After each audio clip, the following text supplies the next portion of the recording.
name's Thomas Key, and this presentation will be on the importance of visiting your local historic sites. Growing up here on the eastern shore of Mobile Bay, I often complained to my parents that there wasn't anything to do, and I longed for the spring break trips to Disney World or the family vacations to New Orleans, and many of my friends shared the same sentiments. Little did we know that we were surrounded by a rich history of Spanish conquistadors, French explorers, British settlers, Creek Indians, and Civil War heroes. No matter where one lives in the United States, he can find unique and intriguing local history if he simply takes the effort to search it out. The historian cannot fully appreciate this local history by browsing the internet. You got to visit the local historic sites to gain a full understanding of how the men and women of our past shaped our communities.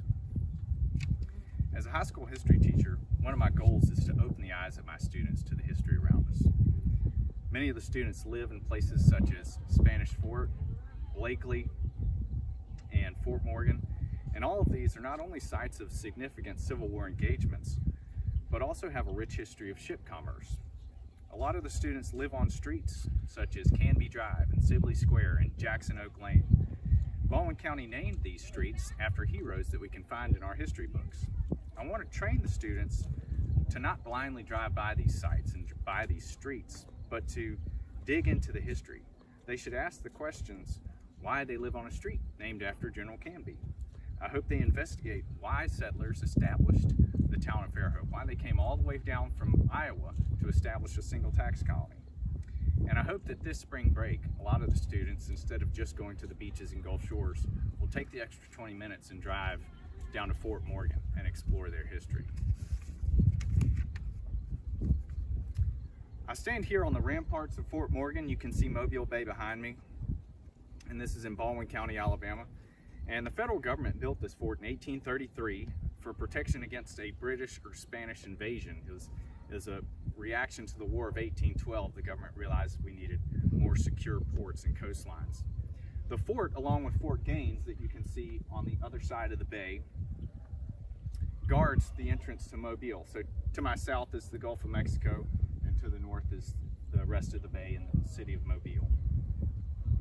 During the Civil War, the Confederacy took control of the fort and used it not only to protect the port of Mobile, but to project sea power out into the Gulf to allow blockade runners to go out and bring in crucial supplies for the Confederate nation. In 1864, the Union forces under Admiral David Farragut and General Gordon Granger attacked the Mobile defenses, including these two forts, during the Battle of Mobile Bay, August 5th, 1864. So to the east, just outside of the fort, is the Fort Morgan Museum. And this museum holds multiple original diaries and letters from soldiers and civilians who were stationed in this fort during the Civil War, World War I, and World War II. Additionally, the museum sells books written by local historians that you won't find online. The historians write on the history of this county and their personal genealogies. So it's really important for this new generation of historians, like the students I'm teaching, to understand that there will always be information out there at these local historic sites that's not digitized, that's not on the internet. And the task of actually visiting the site, like Fort Morgan, and digging through your local archives will always prove valuable. It'll present material that cannot be found remotely. In addition to the resources one can find on site, and it's an invaluable experience to feel, smell, and see the historic sites. Over the internet, one can't feel the heat of an August afternoon in South Alabama.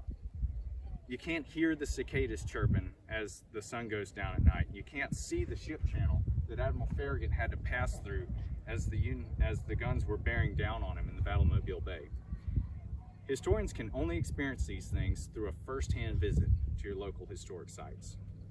I hope that the students can find the value not only in visiting the site, but also visiting the site during the same time of year as the historic event took place. Shelby Foote, in an interview by Ken Burns, explained the value of visiting historic sites at the time of year that the event took place.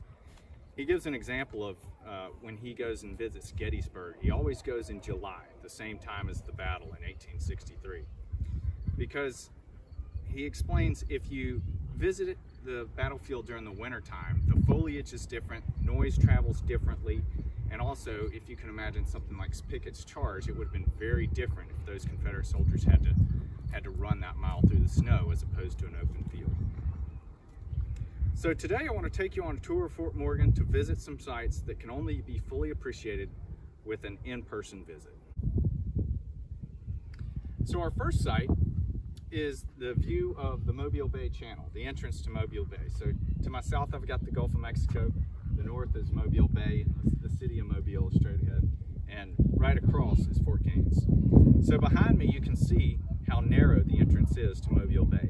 And during the Battle of Mobile Bay, Admiral Farragut's Union fleet had to slowly steam through this gauntlet while they are under accurate and continuous bombardment from both Fort Morgan and Fort Gaines. As one sailor aboard Admiral Farragut's ship wrote, quote, "Soon the enemy's shells came crashing, tearing, bursting through our decks, and the howling, groaning, cursing, and praying of dying and wounded men was mingled with fearful thunder of guns." End quote. So looking out over the water, the historian can appreciate the fear of the Union sailors. With a west wind also, one can imagine how the black powder smoke from here in Fort Morgan, as the Confederates were firing, the black powder smoke would billow up and come back into their eyes, obstructing their accuracy onto the ships and their view to the fleet passing by them. So this is one of the values of actually visiting the historic site. You can see the narrowness of the gauntlet, imagine the ships going through, as well as imagine from here in the fort, the smoke billowing up and coming back in your eyes. So here I am inside the fort. You've got a view towards the center of the fort. You're looking north. And it was here that the soldiers of the Confederacy hunkered down for weeks as shells bombarded them from the Union siege works. Meanwhile, their food and ammunition depleted each day. As one walks around the sites, you can imagine over 500 soldiers seeking shelter during this bombardment inside the ramparts. And they lived under a constant threat of death. Towards the end of the siege, in fact, the bombardment was so intense that the citadel's no longer here, it was in the center here, it caught fire.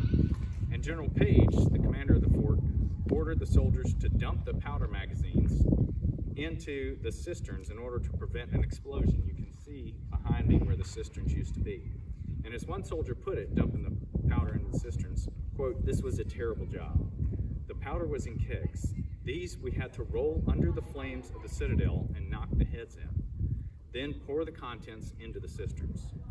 All this time, the enemy kept up a continual fire from land and sea. The shells were bursting all around us.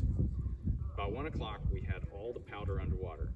There was not enough dry powder to shoot a musket." So it's only with a visit to this fort that you can understand what the center of the fort looks like. You can see these cisterns and you can imagine trying to take shelter along with 500 other soldiers inside these ramparts. Here I stand at the Union siege lines of Fort Morgan. I'm facing west. Fort Morgan is on a peninsula, so the Union easily blocked off any chance of retreat or reinforcements for the fort. After the naval engagement of the Battle of Mobile Bay, the Union laid siege to the fort for 3 weeks, and the soldiers inside the fort could hardly put their heads above the ramparts without taking fire. Lieutenant Wilkinson, a soldier inside the fort, wrote, quote, "When a shell strikes, it showers in every direction." And Granger's sharpshooters, noted Lieutenant Austell, sent a continuous stream of bullets over the fort. So one can't really appreciate the short distance between the siege lines and the fort without an in-person visit. And to walk the distance between the siege lines and the fort allows the visitor to understand that the soldiers were close enough to hurl not only artillery at each other, they could hurl insults at each other. They were that close.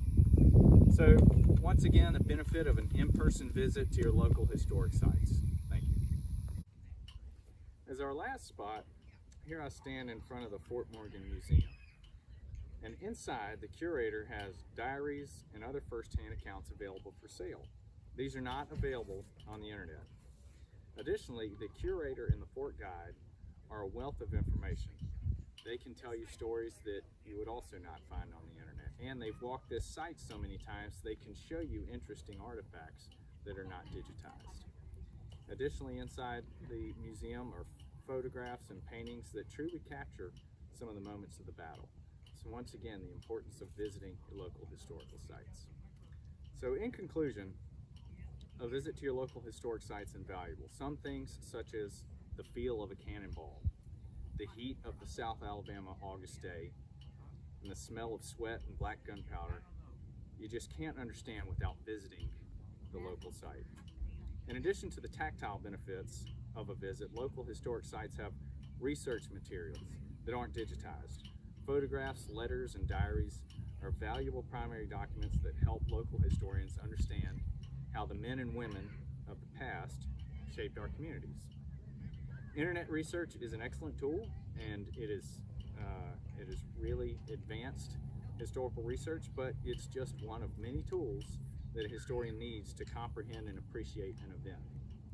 I hope to instill this concept in my high school students that the internet is just one of many tools you can use, and if you open your eyes, you've got a rich history around you. Thank you very much.